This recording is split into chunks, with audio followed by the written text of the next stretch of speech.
it happened. It finally happened. Dom in hand! AA for the win! As the star of Uncut Gems said, Anything's possible! John Cena in 2025, a 17-time world champion, regrower of hair, and a Grand Slam champion. Thank you so much, Boston. Because of you, tonight, the champ is here! Mind you, this entire thing opened the show. But as is the case with Monday Night Raw, it had to open with a bit of yeah, and not just any kind of yeah, but the game. He goes on and on about how everyone has a subjective opinion in this landscape of the world where everyone has their say. Big fucking deal. That tonight might be one of those nights where everybody in this building can agree on one thing. He genuinely just straight globbers all over Cena's shit, I'll be real. Is without a doubt the single greatest asset that this business has ever seen. What? But John Cena would come out and thank the crowd for all the love over the years. He talks about closing this chapter with the Last Time Is Now tournament. Then he mentions how he wanted to come back to Boston one final time because this is where he saw his first WWF show in the Garden. And it means everything to me to stand in the TD Garden, to look up at the banners from the rafters, to feel the greatness in this building. He then gets interrupted by the double dirty champ Dominik Mysterio, who questions what Hunt Hurst is gonna do about last week. Let the grown folk handle business and speak when you're spoken to, or I'll put you down. Gotta say, I've spoke a lot about how Dominik has had such a strong second half of this reign, and now you've really upped the ante by having him potentially retire his dad Rey Mysterio and wrestling John Cena. You gotta love it. Fine speech. I said, oh no, he about to cook that boy. You forgot where you were and you forgot who you're talking to. I'm John Cena. This is Boston, Massachusetts. Cena says in any other place I'd give you a chance, but tonight I'm in.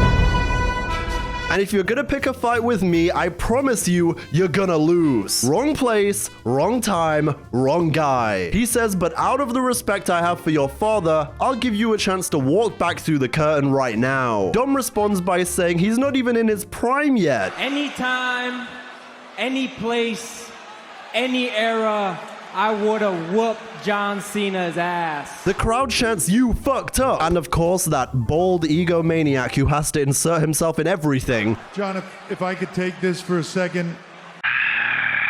Triple H says, seems like a pretty good place and time and era. You will defend that Intercontinental Championship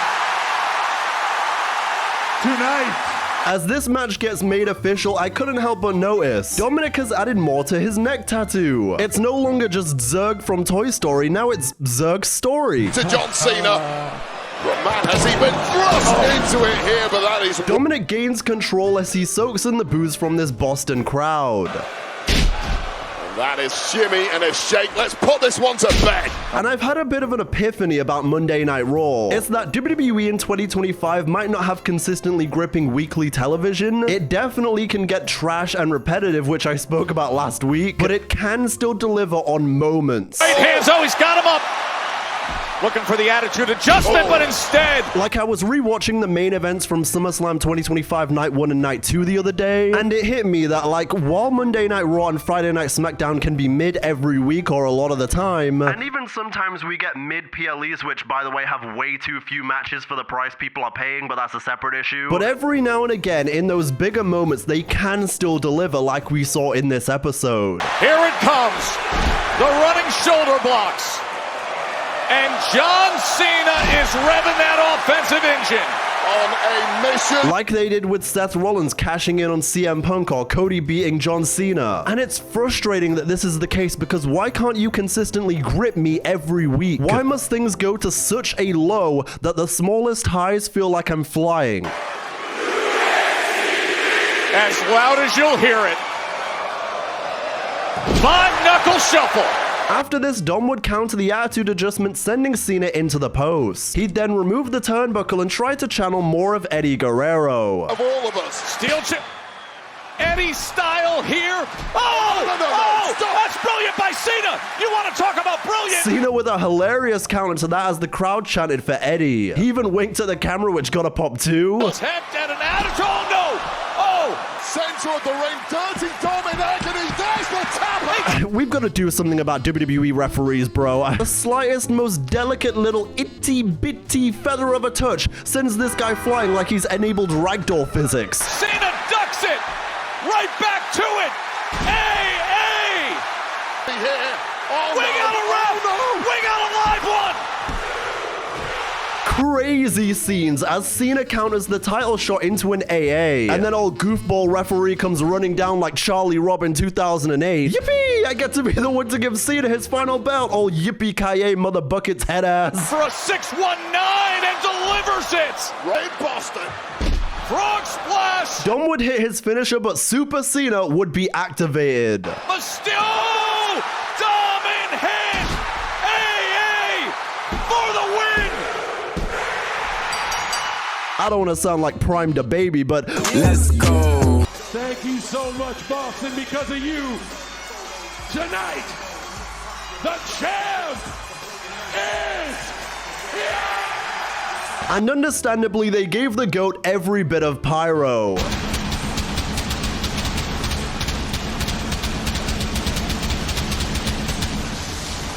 I am so happy they actually did it because there was a second there where I thought, are they actually not going to do this in this entire retirement? And before I go too much further, I just want to say congratulations, new Grand Slam champion, John Cena. But LA Knight spoke about Cena and talked his shit during the ad break. He says, Cena has a little something now that I won. And in this job, I am the damn best. A lot of people call him the greatest of all time, right? Well, if I beat him, then what the hell does that make me? It makes you the megastar with everybody saying. But when it comes down to me and John Cena, my man, what you gotta find out is your time is up. My time. Oh my gosh. Nope, your time is up, buddy. What the fuck? Brother, they said, all right, go easy on Big Match John. He just had a big match player. But then we see Cena shaking hands and celebrating in Gorilla.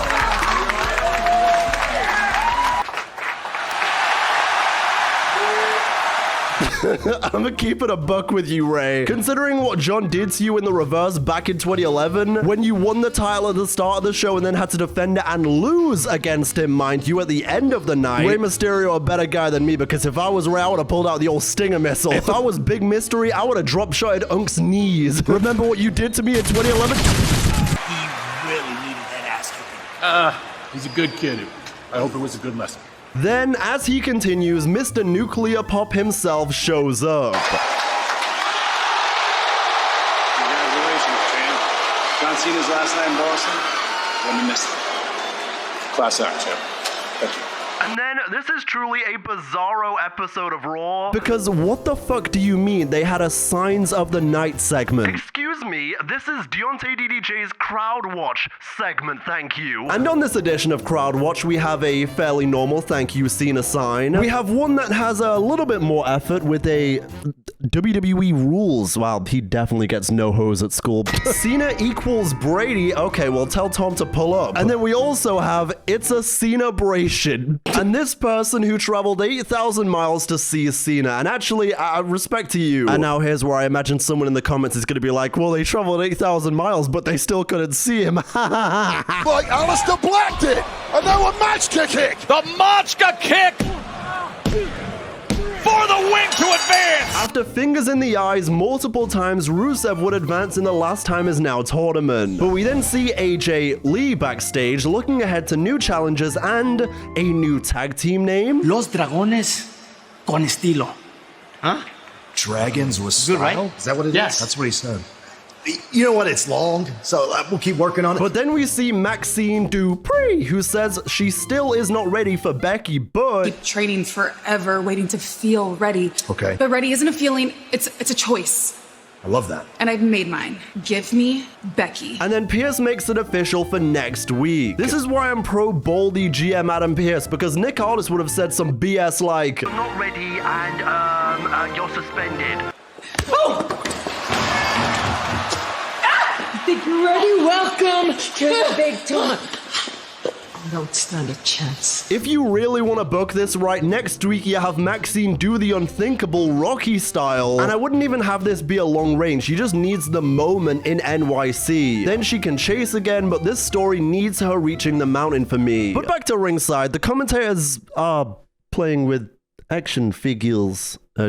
Okay. But it was time for CM Punk, where I'm sure it was great to be alive on a... I'm a lot pissed off right now, and I'm not gonna wait for a douchebag to come interrupt me. I want to call him out right here, right now. What?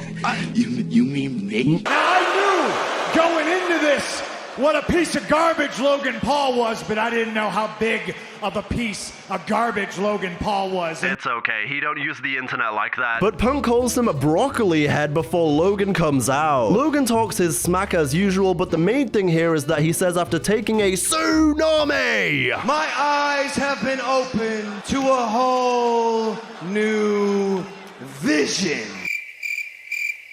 Heyman and the Vision join him, and Heyman calls Punk a miserable, rotten bastard. You could not be more unlikable unless your name was AJ Lee. Whoa, whoa, whoa, whoa, whoa. You leave Mother out of this. Punk says if AJ was here now, she'd leave all of you in piss and blood. As the Vision surrounds the ring, Punk gets backed up by a teleporting Jey Uso and Cody Rhodes. Oh, we all wanted a brawl this evening, and it is spilling out by the ringside area now. The Vision would be sent packing out the ring as Cody, Punk, and Jay stood tall, obviously building towards War Games! Sorry, I can't really do that as good as I usually do. My throat is kind of bruised. So while this segment was kind of the same-ish, I get it, War Games is just in a couple of weeks. Friendship. Oh, that's power. Rodriguez catches her. Fall away slam. Almost kiss. But then we transition to a segment I've eagerly anticipated talking about, but we'll get to the thing in a second. Stephanie Vaquer. There it is. Saka Corchos corkscrew moonsault. Afterwards, Roxanne would attack the champ, but Nikki would make the save, only for Nikki Bella to turn heel on Stephanie Vaquer. Another oh! She just clocked her with the championship, with the Women's World Championship. Stop me now. Nikki Bella is cold. Nikki Bella is calculating. Nikki Bella wants the Women's World Championship. And Nikki Bella is fine as hell. Wow, man. They saw me crash out last week and they said, DDJ, here's an apology. Well, guess what, Triple H? Apology not accepted. I want you to open the golden carpet for Brianna Bella. I want Nikki to hold the Women's World Belt for a year. And I want Total Divas to get another 9 seasons on Netflix. Those are my terms. And yeah, listen, Triple H, even if you were to give me everything I want, I might still complain about it. And then this might be the funniest Raw of the entire year. Because Punk, Cody, and Jay are pissed off backstage, and Punk is all like, no, we're not good, Pierce. Regal! And then Regal proceeds to come onto the screen and say... War Games! After this, we had Sheamus versus Shinsuke in the Last Time Is Now tournament where Sheamus advanced. Look at that one. Oh! Out of nowhere, Wade! Both men hugged and showed respect afterwards, but fuck that for a minute. Because we then find out next week on Raw in NYC, Javon Evans versus Gunther. Dude, complaining about Raw last week has got me everything I want. When Javon goes for that cutter off the ropes or off the top rope and he gets chopped out the sky and we hear the impact. We also found out that Solo Sikoa will be facing a mystery opponent next week too. I'll be real, this tournament is cooking. But in even more bizarre Raw moments tonight, we see an ad for WWE 2K25, the Netflix edition. I don't even know what. Charlotte Flair! Picture perfect. As good as can be to put it away! And Asuka survives. But in the main event, the Kabuki Warriors would win the tag titles from Alexa. But not before I can shine more light on one of my favorite moves, the German suplex. Tomorrow, But the power game of Charlotte Flair takes the upper hand. Able to neutralize the Empress Impact. Charlotte and Alexa would go for dueling natural selections, only for Asuka to counter it into an Asuka lock. Charlotte would roll through for a near fall. Oh no! She does know! Sister Abigail DDT! How about it, Boston? But then Lash Legend and Nia Jax would show up to break Charlotte's submission and ultimately cost them the titles. Insane elbow from up top! 1, 2, 3. We have new champs! And then after the match, Nia would let Alexa And now, former friends turn foe, springboard, dropkick, takes out the Kabuki Warriors. Io would make the save, but she wouldn't be on top for long. Lash Legend's back. Oh, wait. Just blasted in the jaw by Lash Legend. But thankfully, there's someone who is always on top. Rhea Ripley's back. There's never been a fight that Rhea Ripley doesn't bloody love. And she's getting one. Then, kind of like on SmackDown with Charlotte, where the screen went black for a malfunction. And I'm really trying not to introduce like a new Goon Watch segment, but I'm pretty sure the same thing happened here to Nia Jax, because respectfully, them things. Razor's Edge out to the floor to wipe them all up. Seems like you guys might need one more person to light it up. But one hell of a Monday Night Raw. I thoroughly enjoyed this episode. So subscribe and tell a friend that John Cena is a Grand Slam champion.